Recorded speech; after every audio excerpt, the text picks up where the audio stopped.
ડિસેમ્બરમાં હિમવર્ષા ન થઈ અને પહાડો સૂકા ભટ રહ્યા. જાન્યુઆરી અડધો પૂર્ણ થયો ત્યાં સુધી તો તેની મહેર પણ ન જોવા મળી. સહેલાણીઓ નિરાશ થઈ ગયા, રહેવાસીઓ પણ દુવિધામાં મુકાયા અને કહેવા લાગ્યા આ વર્ષે હિમવર્ષા થશે કે નહીં. પરંતુ મોડે મોડે આખરે મોસમની મહેરબાની જોવા મળી અને જમ્મુ કાશ્મીરથી લઈ ઉત્તરાખંડ સુધી જાન્યુઆરી પૂર્ણ થતાં હિમવર્ષા થઈ અને ફેબ્રુઆરીમાં પણ સફેદ ચાદર પહાડી વિસ્તારોમાં છવાયેલી રહી. આખરે પ્રવાસીઓ ખુશખુશાલ થયા. સ્થાનિકોમાં પણ રાહત જોવા મળી કારણ કે તેમની રોજગારી સહેલાણીઓની મુલાકાત પર નિર્ભર હતી. પરંતુ અહીં ચિંતાનો વિષય બની છે હિમવર્ષાની બદલાયેલી પેટર્ન. ત્યારે મજા કરાવતી આ હિમવર્ષા સફેદ કહેર સાબિત થઈ રહી છે.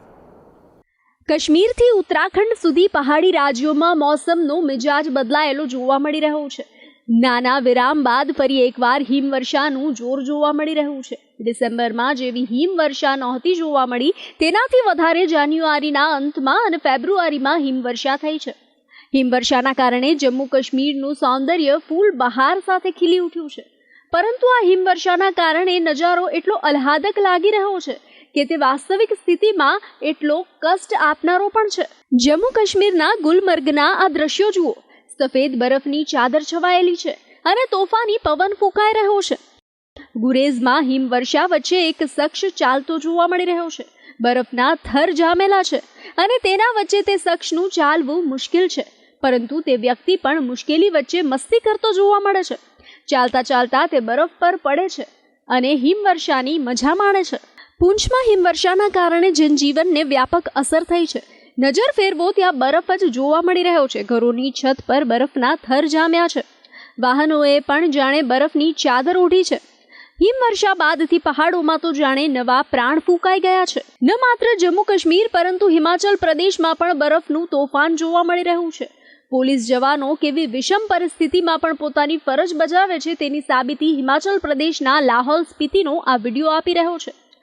ચાલવું મુશ્કેલ હોવા છતાં પોલીસ કર્મીઓ પોતાની ફરજ નિષ્ઠાપૂર્વક નિભાવી રહ્યા છે. હિમાચલ પ્રદેશમાં મોડે હિમવર્ષા થવાના કારણે રાહત આપનારી છે.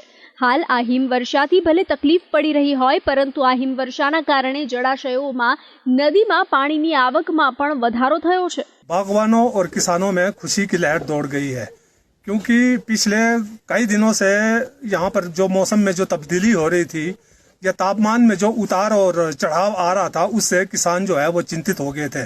लेकिन अब हालिया बर्फबारी पूरे घाटी में आज अभी भी बर्फबारी हो रही है और कई जगह 1 फुट से 2 फुट के बीच में बर्फ इस वक्त पड़ चुकी है और अभी भी निरंतर बर्फबारी जारी है. ये कुछ दिनों के लिए मुश्किलात पैदा करेगी लोगों को, मगर इसका आगामी सीजन के लिए बहुत लाभदायक इसको माना जा रहा है.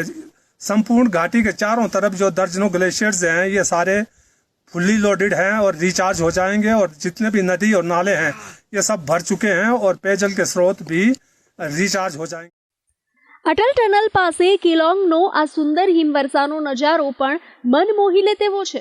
છત પર બરફના થર જામી ગયા છે. હિમવર્ષા સતત રહેવાના કારણે લોકોએ છત્રી લઈને નીકળવું પડી રહ્યું છે. વાહનો પર તો જાણે રૂના ઢગલા પડ્યા હોય તેવો નજારો જોવા મળી રહ્યો છે.